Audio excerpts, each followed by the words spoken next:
I'll begin with the headlines.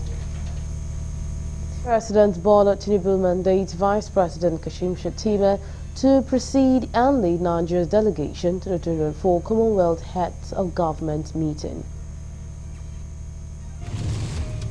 Officers of the Lagos State Police Command fires tear gas to disperse protesters rallying to mark the 4th anniversary of the #EndSARS protest.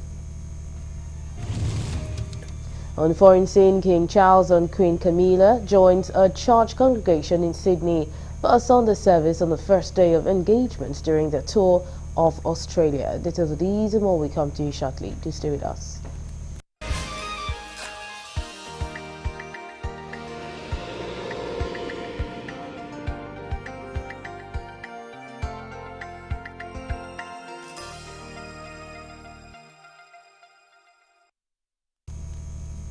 And now the news in full.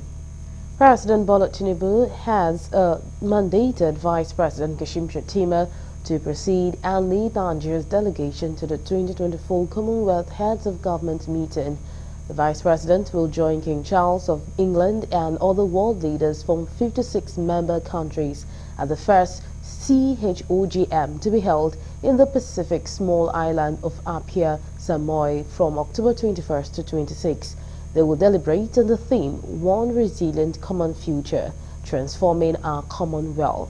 Standing Co-Chair Special Assistant to the President on Media and Communications Office of the Vice President in a statement said the theme will focus attention on how member countries can harness their strength through resilience, unlocking potential, leveraging the Commonwealth advantage and fostering a connected digital Commonwealth.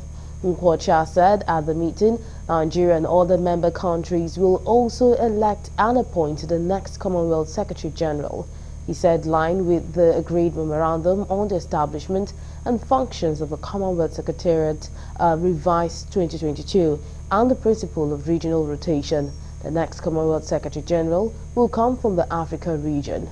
The candidates for the role are from Lesotho, Ghana and Gambia, while Nigeria will have a major role to play as the largest African member in this regard. Meanwhile, President Tinubu has returned to Abuja from the United Kingdom after a 2-week vacation. The president, who was on a 2-week vacation, returned a few minutes after 7 o'clock on Saturday evening on ground to receive him at Nnamdi Azikiwe International Airport, where Babakar Bagudu, the Minister of Budget and Economic Planning, Nuhu Ribadu, the National Security Advisor, Wale Adun, the Coordinating Minister of the Economy and Minister of Finance, Governor Babajide Sanwo-Olu of Lagos State, and Abdullahi Ganduje, the National Chairman of the All Progressive Congress. Back and ready to get back to work?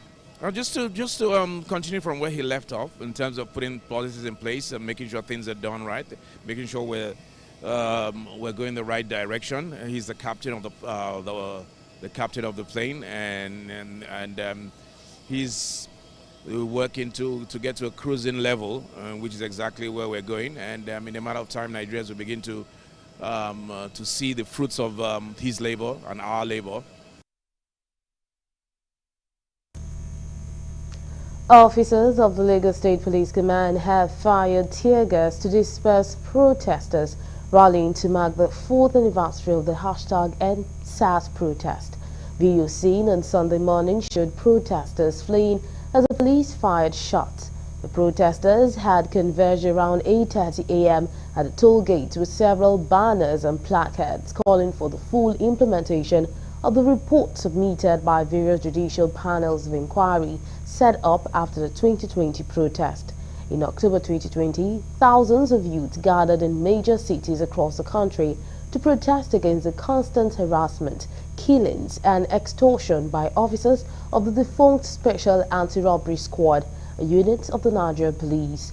The protest culminated at the Lekki toll gate in Lagos, where several youth were reportedly killed and many others severely injured following the intervention of the Nigerian military. In the aftermath of the protest, judicial panels were established across various states to assess and review the protesters' demands. However, almost 4 years later, Protest leaders have expressed deep regret that many of the panel's recommendations remain unimplemented. The Lagos State Police Command has also released the protesters arrested during the commemoration of the 4th anniversary of the #EndSARS protest. The protesters, who were over 18 in number, were nabbed at the Lekki toll gate and moved to the Station Criminal Investigation Department at Panti in the Yaba area of Lagos. The State Commissioner of Police, Olanrewaju Ishola, was also available at the SCID to see to their release. In a tweet on Sunday, the command spokesperson Benjamin Hundein tweeted via his X handle that the protesters had been released, saying all protesters in their custody have been released. CP Olanrewaju Ishola was on the ground at the SCID to personally see to that, he said. The #EndSARS protest, which dates back to October 1st and 2022, were in response to police brutality suffered by citizens, during which several lives were reportedly lost during the nationwide protest. One police inspector, whose identity is yet to be ascertained, has been reportedly killed when gunmen attacked quarry workers in Edo State. It was learned that one other police officer and an expatriate working with the company sustained various degrees of injuries during the attack at Ivebe Ogben in Owan East local government area of the state. A resident told journalists on Sunday that the incident happened on Thursday when the gunmen ambushed the workers and shot them while they were going to their base camp after the day's work. The source also said that a police officer and inspector died in the attack, while one other officer and an expatriate sustained various degrees of injuries. The resident said that the injured expatriate and the police officer are receiving treatment at an undisclosed hospital. When the Edo State Command spokesperson Moses Yamu was contacted, he said one police officer was killed, while a police officer and one expatriate sustained injuries in the attack. You're still on to Galaxy Primetime News, and coming up next.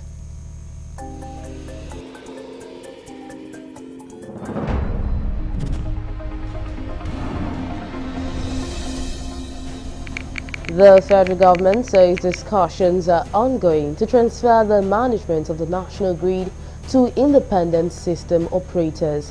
Details of these and more will come to you shortly. Do stay with us.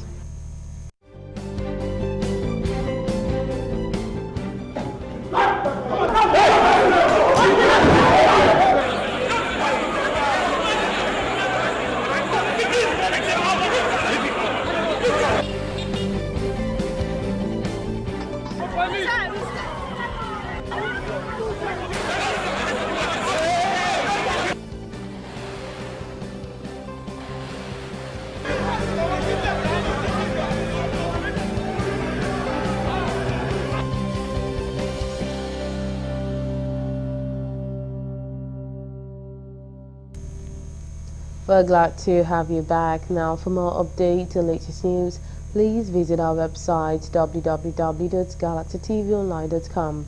Connect with us on our X handle at GalaxyTV.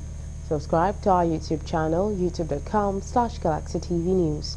You can follow and interact with us on our Facebook page, facebook.com/GalaxyTV. Remember to follow and tag us on our Instagram page at GalaxyTV. Our social media platforms are user-friendly and can always accommodate your live update and comment, as you can easily scan our IG QR code. The Inspector General of Police, Kayode Egbetokun, on Sunday condemned the rise in cases of jungle justice across the country. This is as he has ordered the Deputy Inspector General of Police in charge of the Force Criminal Investigation Department to investigate this incident and bring all persons found wanting to face the full wrath of the law. Decrying the rise in the menace, the police, in a statement by the force spokesperson Muyiwa Adejobi, highlighted a case in Edo State where a mob attacked a police station and burned some suspect to death on October 13. Adejobi also said that in view of the recent spate of jungle justice in some parts of the country, the Nigeria Police Force has condemned the dangerous and abhorrent trend and cautioned the general public on the consequences of such on the criminal justice administration, the rule of law, and the global reputation of their country. He added that the police specifically condemns the act of arson which led to the death by burning of some suspects in police custody and the subsequent setting ablaze of police barracks, patrol vans, and the divisional police station in Agbenegbode, Esako East local government area of Edo State on Sunday, October 13, 2024. The federal government, through the Nigerian Electricity Regulatory Commission, has said discussions are ongoing to transfer the management of the national grid to independent system operators in line with the provisions of the Electricity Act 2023 to engender more discipline in grid management. NERC also revealed that an explosion incident at the Jeba transmission station was the cause of the latest national grid collapse that occurred early Saturday.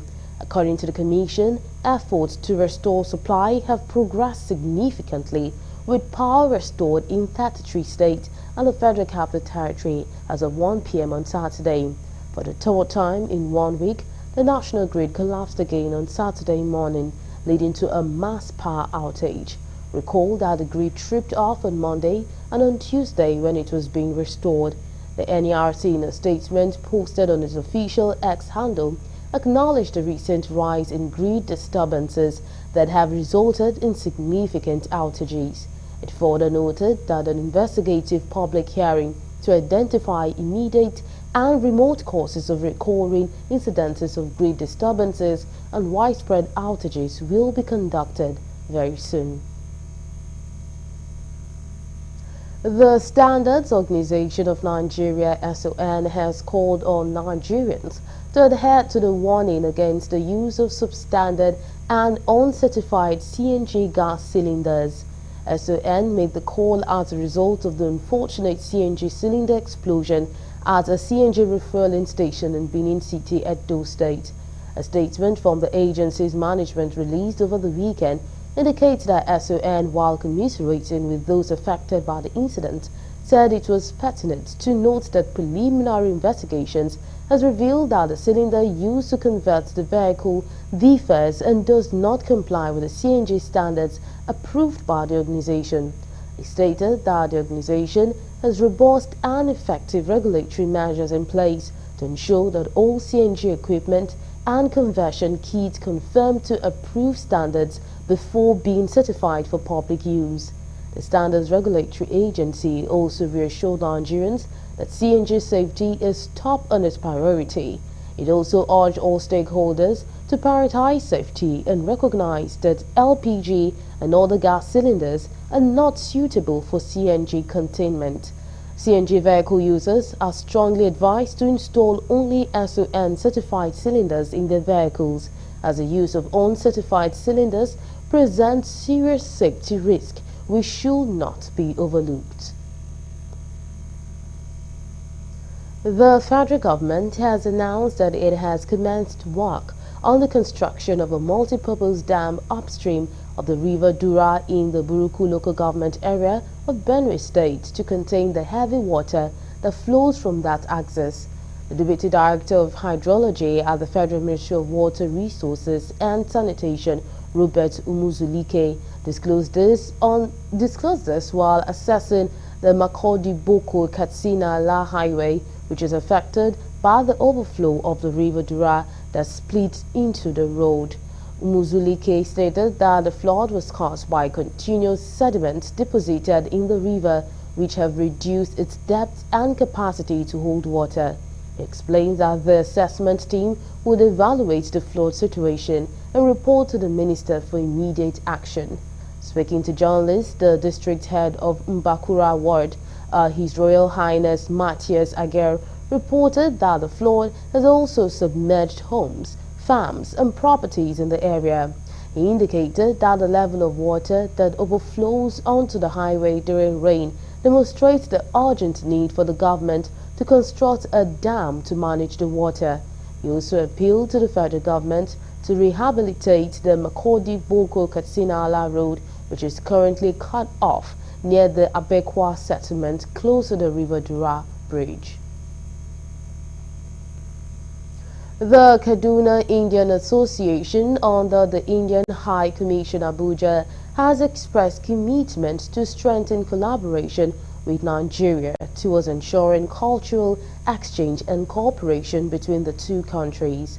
The president of Kaduna Indian Association, Chandra Sekhar, said this during the annual Indian Film Festival celebration in Kaduna.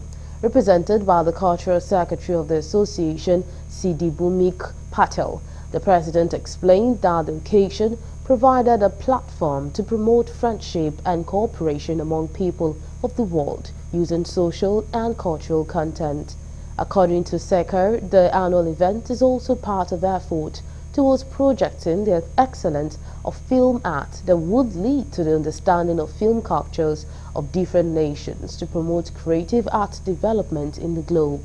Speaking of the choice of Mandela's long walk to freedom story for this year's celebration, the KIA president posited that it is a biographical drama that chronicles the life of Nelson Mandela to promote global understanding of freedom and struggles, as well as the importance of the equality and justice. The importance is promoting art and culture between India and Nigeria. The Kaduna Indian Association, a cultural organization who is effectively engaging the Indian services, such as supporting school children, organizing plantations and everything like that, to support the Indian and Nigeria together. So the message is for everybody to look inwards and see what we can all do for the betterment of our nation. Call to them is to continue doing the good thing they are doing and continue with the partnership and collaboration in the country. They are into a lot of humanitarian activities and we are partnering together in so many humanitarian services. I learned that we should always seize every opportunity we have in life. We shouldn't let every opportunity slide us by. I want to thank them for bringing us students to experience this kind of event. It's rare. You can't see this kind of thing anywhere. So I want to really appreciate them for making me have this experience, especially me.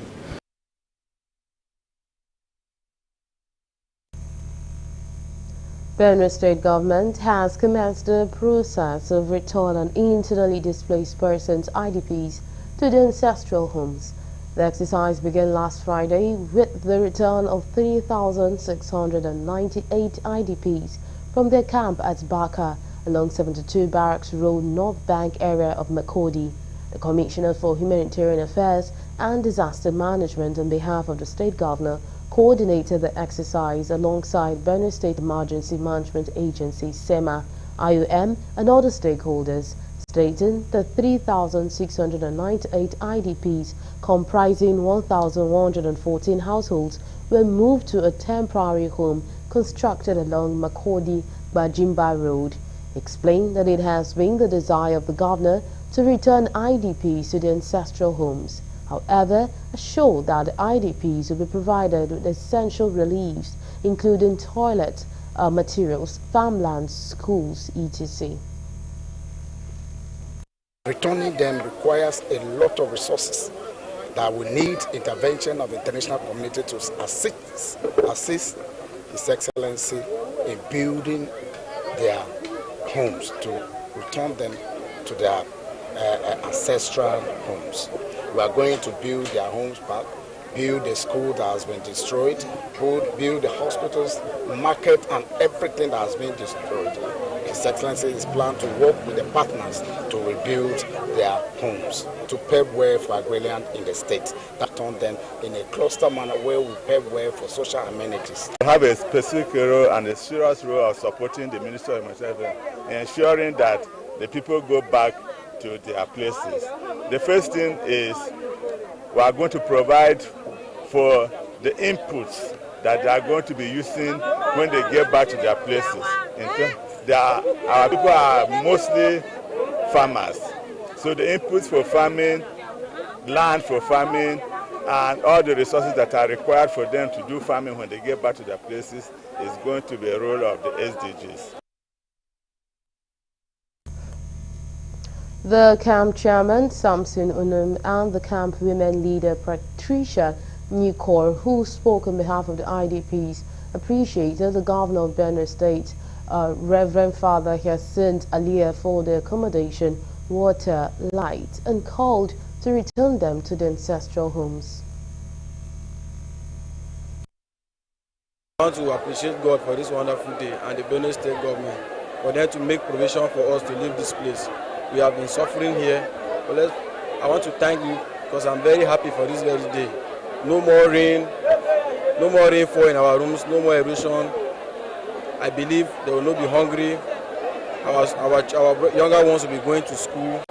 My experience here is very bad because even the place that we used to sleep in the tent, rain. Now that the government is moving us to that camp, we know that place, we are going to be happy there. We are going to have food. We are going to have everything because it's government that is taking it off. But what we want the government to do for us, even if you take us there, let it take us to our home.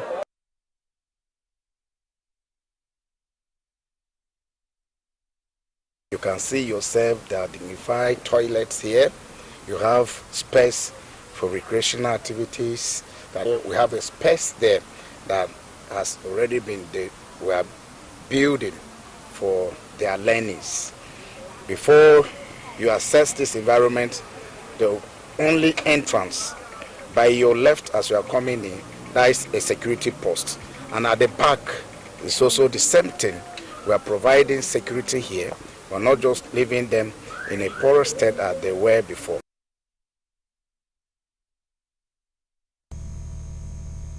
5 years after the launch of the expanded program on immunization to universalize access to immunization, Nigeria remains the home to 2.3 million children who have not received any life-saving vaccines.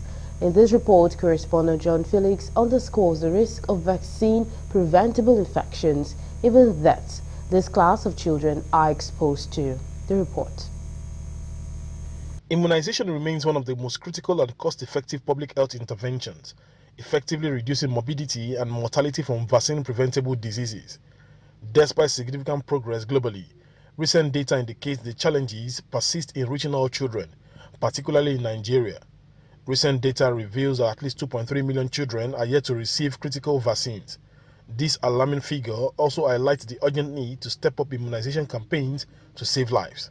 But then, is immunization old-fashioned? I know as a fact that immunization is very necessary for newborn, even up to, I know my first baby, I immunized him up to a year. And they taught us in antenatal that after the birth of a child, we should always go for our immunization, we should not miss it. So I follow up the step and the instructions. I brought my son, my two sons, for immunization, and then you know, it's good for fathers, you know, to be here and see the, you know, follow the exercise so that they see what maybe our mothers or our wives are passing through. So it's a fun to me anyway. It's a fun for me to be here today, and then not even today, you know, last time I was here, you know, so it is just a very good one. It is very, very, very, very important for immunization to go on for every kid. No reaction. I've not really noticed anything because I prepare myself before coming down here by giving him paracetamol, and after the vaccine, I think everything is okay. Yeah, I'm doing it because it's necessary. It's necessary, and I'll say it's important so that my child will not be deformed or have one problem or the other. UNICEF Social Behavior Change Specialist Aderonke Akinola-Akinwole says Nigeria's low immunization coverage is a major contributor to the country's high child mortality rate. She, however, calls for increased immunization efforts, especially in undeserved regions, to prevent avoidable child deaths. UNICEF provides the government of Nigeria, in collaboration with the government of Nigeria, ensures that vaccines are available at all the primary health care centers for every child. The second is vaccine security and logistics, ensuring that the vaccines that are available are also potent enough to protect children from vaccine-preventable diseases. And with this, they provide infrastructure that helps with the cold chain system, as well as transporting the vaccines to the last mile in order to reach the children where they are. The third place where UNICEF supports routine immunization is health system strengthening, ensuring that the capacities of health workers are adequately built through mentorship, training, and supportive supervision to be able to deliver routine immunization services at quality level in order to ensure that people continue to trust the system and make demand. And lastly, is social and behavior change in ensuring that communities are well engaged to improve vaccine trust and acceptance. For us as UNICEF, we don't want children to die of vaccine-preventable diseases. Hence, everything that is required in ensuring that these things are available, they are sought for, and they are potent enough to prevent those diseases, UNICEF provides. The message is clear. Immunization is a shared responsibility, and protecting every child ensures a healthier future for all. From Abeokuta, the state capital, John Felix reporting for Galaxy Television News. And now we'll move over to Tracking the Week.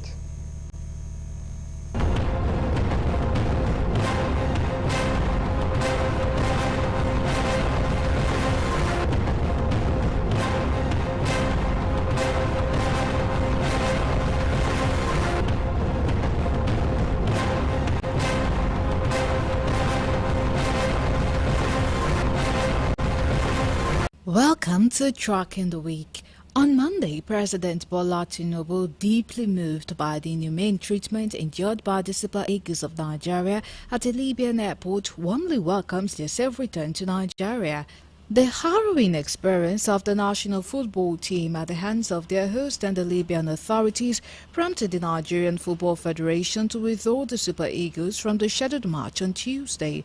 Bayo Ononuga, special advisor to the President Information and Strategy, in a statement said President Tinubu expressed the disciplinary board of the Confederation of African Football (CAF) to conduct a thorough investigation and recommend appropriate action against those who willfully violated the organization's statutes and regulations.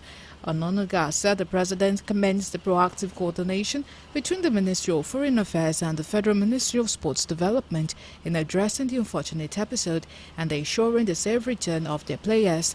He said President Tinubu applauds the players for keeping their spirit alive despite the excruciating ordeal in Libya.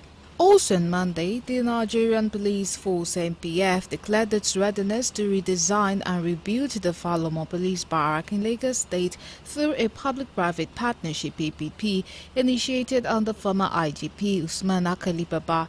The force declared that the new arrangement would be spearheaded with the support of Inspector General of Police Olukayode Egbetoko. Correspondent Kunle Ojo reported that the force public relations officer Mulumuyiwa Adejobi, while addressing journalists in Abuja, said the nationwide assessment revealed that less than 25% of police personnel have adequate housing, with 90% of barracks in severe disrepair. He said, contrary to reports, no officers were forcefully evicted from Falomo barracks, noting that occupants were given notice, provided relocation assistance, and compensated with 2 million naira each for alternative housing, with monthly rent allowances. They will be allowed units in the new facilities upon completion.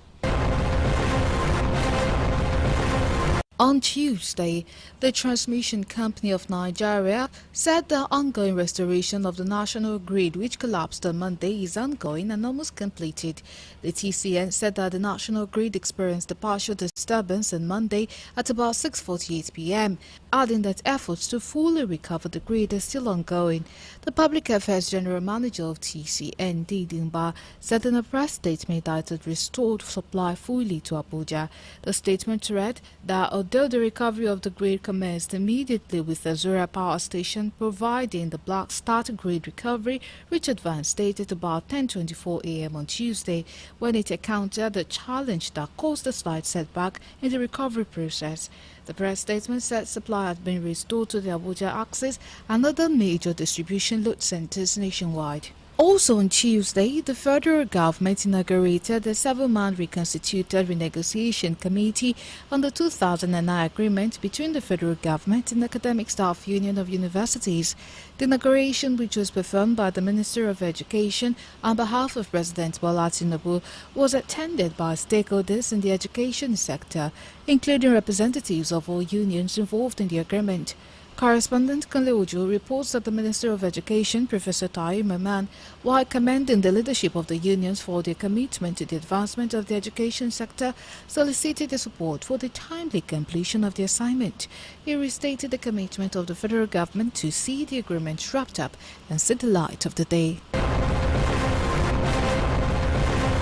On Wednesday, Vice President Senator Kashim Shettima was to depart Abuja for Sweden on a 2-day visit to represent Nigeria in bilateral engagement with the Scandinavian nation. At the instance of President Bola Tinubu, the Vice President, during the working visit, will engage in high-level bilateral talks with key government officials, including a meeting with Crown Princess Victoria of Sweden and the Swedish Prime Minister. Senator Shettima will use the visit to explore opportunities for strengthened collaboration between Nigeria and Sweden in areas of ICT, innovation, education, digitization, sustainable transport, mining and agriculture.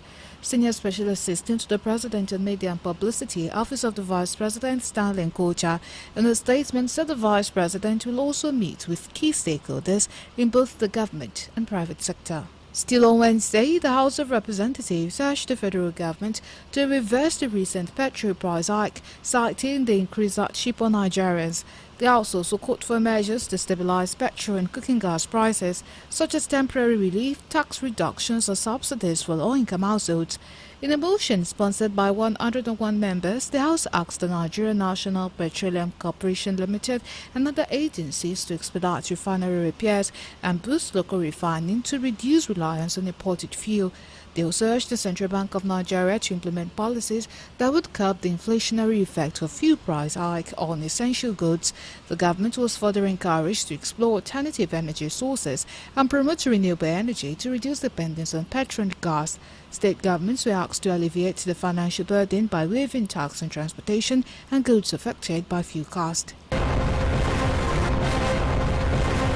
On Thursday, President of the Senate, Godswill Akpabio, the assurances of loyalty to the leadership of Akpabio by the senators followed social media reports that some aggrieved senators from the North plan to impeach the Senate President, raising a point of order on the floor of Thursday's plenary.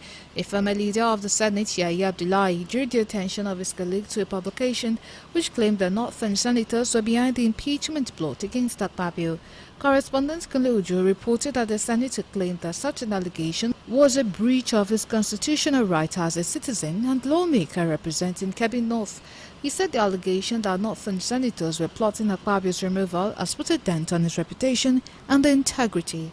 Still on Thursday, the Joint Admissions and Matriculation Board (JAMB) granted permission to tertiary institutions to continue the admission process for candidates who are 16 years old until August 2025.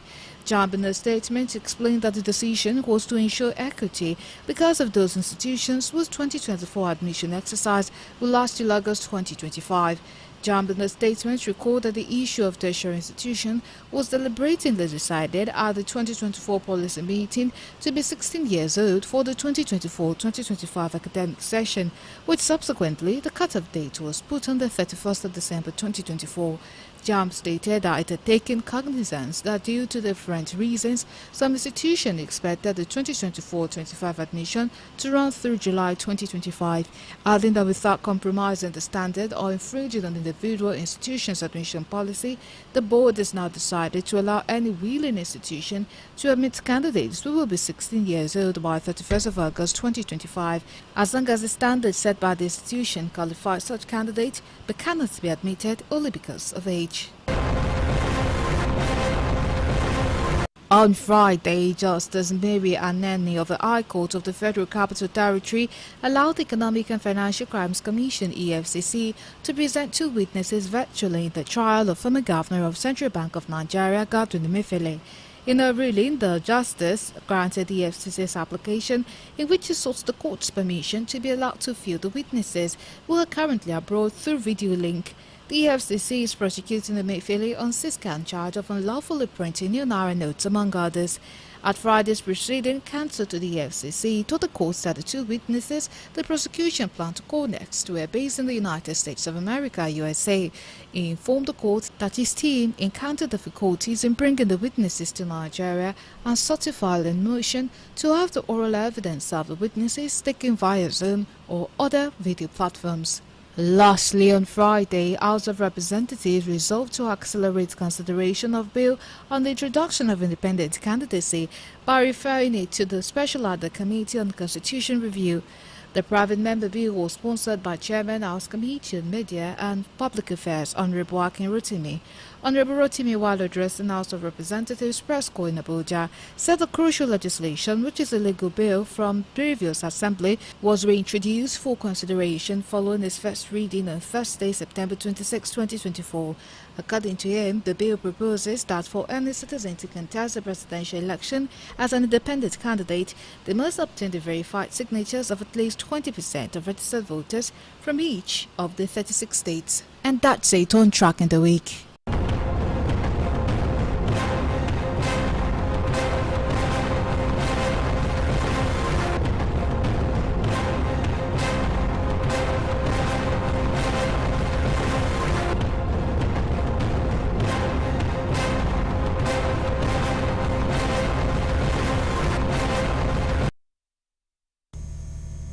And I'll move over to the foreign desk for more news.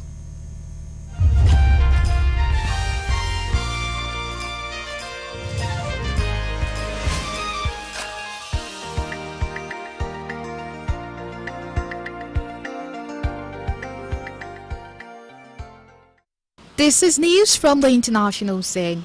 King Charles and Queen Camilla joined the church congregation in Sydney for a Sunday service on the first day of engagements during their tour of Australia. It is the King's first visit to Australia since he became the country's head of state in September 2022 and is the biggest trip the King has made since starting cancer treatment in February. Their 6-day visit to the Commonwealth country will involve meeting political and community leaders and also celebrating the nation's people, culture and heritage. They were joined by members of St. Thomas Anglican Church in northern Sydney for the service, which was officiated by the city's Archbishop, the Most Reverend Kanshka Raphael. The royal couple met some well-wishers after a crowd of a couple of 100 people, many who had queued since early morning, were allowed into the church present to speak to the royal couple after the service. For most, it was a snatched hello and a chance to hand over flowers or take a photo. Lynn Terberg attended with her husband, Barbara, Republican, and her two King Charles Peñas. She said of the monarchy, she thinks it's joined forces, and if they have a problem in Australia, they will help out. They are also a big country but small in population, so the more help they get, the better. Israeli strikes have killed at least 73 people, including women and children, in the city of Beit Lahia in northern Gaza, the Strip's Hamas-run authorities say. Dozens of others are injured and many are still trapped under the rubble after the bombing late on Saturday night, officials added. Israel said it was checking reports of casualties, but said the figures published by Hamas authorities were exaggerated and did not match information held by its military. Fighting also continues to be reported in southern Lebanon as well as the south of Beirut on Sunday morning, where smoke was seen rising above the city. Israel said the air force had attacked about 175 terrorist targets in Gaza and Lebanon over the past days. The Hamas-run government media office said the bombing in Beit Lahia on Saturday night hit crowded residential areas and that 73 people had been killed, a number also reported by Gaza's Hamas-run civil defense agency. Newsmen could not independently verify the figures. According to Palestinian news agency Wafa, an entire residential complex was destroyed in the strikes. The sniffer dogs at Chisinau Airport have been working extra hard in recent months, searching for money that might be evidence of Russian meddling in Moldovan politics. Army, a black retriever, gives every suitcase that rolls in and the baggage claim belt a good sniff on all sides. If she detects cash, she will freeze. Back in May, she was doing that a lot. That is when customs officers began finding a large amount of money on passengers arriving via connecting flight from Moscow. People who had never left Moldova before were returning from a few days in Russia with words of note. Almost everyone had money, 2,000, 3,000, 7,000 euros. The head of customs of Chisinau Airport, Ruslan Alexandrov, remembers. The amounts themselves were not illegal, but the patterns were suspicious. There were certain flights, Moscow, Istanbul, Chinasa, Moscow, Yerevan, Chinasa. The customs chief explains. Normally, people don't come in with that amount of money. Not from Moscow. Matthew Goldadami, a black retriever in a harness working as sniffer dog. Normally, people don't come in with that much money. Not from Moscow, he said. Still on the international scene, tech billionaire Elon Musk said he will give away $1 million a day to a registered voter in the key swing state of Pennsylvania until the U.S. presidential election in November. The win will be chosen at random from those who sign a pre-constitution petition by Musk's campaign group America PAC, which is said to support Republican nominee Donald Trump's bid to return to the White House. The first lottery star check was given away to a surprise-looking attendee at a town hall event on Saturday night. The giveaway will effectively help to encourage potential Trump voters to engage in the campaign during the 10th final weeks of the presidential race ahead of the vote on November 5. Those who sign the petition, which pledges to support free speech and gun rights, will have to give their contact details, potentially allowing America PAC to contact them with their votes. Musk had previously offered to give $47 to anyone who got a registered swing state voter to sign the petition. According to Slate, this was legal under U.S. election law because no one was being paid to vote, despite introducing money into a process that could identify likely Trump voters. Much of Cuba is without power on Sunday as Hurricane Oscar approaches, 2 days after the country's main energy plant failed and knocked out power to 10 million people. Electricity supply was partially restored on Saturday before collapsing again overnight. President Miguel Diaz-Canel said that authorities in the east of the island were working hard to protect the people and economic resources, given the imminent arrival of Hurricane Oscar. Parking 85 miles per hour wind, Oscar is forecast to reach Cuba on Sunday afternoon local time and could cause flash flooding and mudslides in eastern areas, according to the U.S. National Hurricane Center. For many people, it has been a few days with no air conditioning or fan. Food is now beginning to rot in fridges, and some families are having to cook with firewood. Many homes are without water as patience is wearing thin. Certainly as expressed by many on social media, but there are no reliable reports of protests as yet. It is an increasingly critical situation, with schools and businesses closed in fear for the continued functioning of hospitals. Lastly, on the international scene, health authorities in Pakistan says they have confirmed 6 more cases of polio, taking the number of infected children to 39 this year. The new cases of white poliovirus type 1 WPV1 included 3 in Balochistan, 2 in Sindh province, and 1 in Khyber Pakhtunkhwa. Polio, an infectious disease that causes crippling paralysis among young children, has been virtually eliminated globally after decade-long vaccination drives. Pakistan and Afghanistan are the last remaining countries where it's still endemic. There is no cure for the disease, and paralysis caused by the infection is irreversible, which could be a wake-up call for all parents and communities. Ayesha Raza Farouk, Pakistan Prime Minister's focal person for polio eradication, said recently, every paralytic polio case means that there are hundreds of children who are silently affected by poliovirus and are potentially carrying and spreading it throughout their communities. She added this year 20 cases have been detected in Balochistan, the worst affected province in Pakistan. It is followed by Sindh province with 12 cases. Khyber Pakhtunkhwa was registered 5, while Punjab and Islamabad reported 1 each. And that's it from the international scene.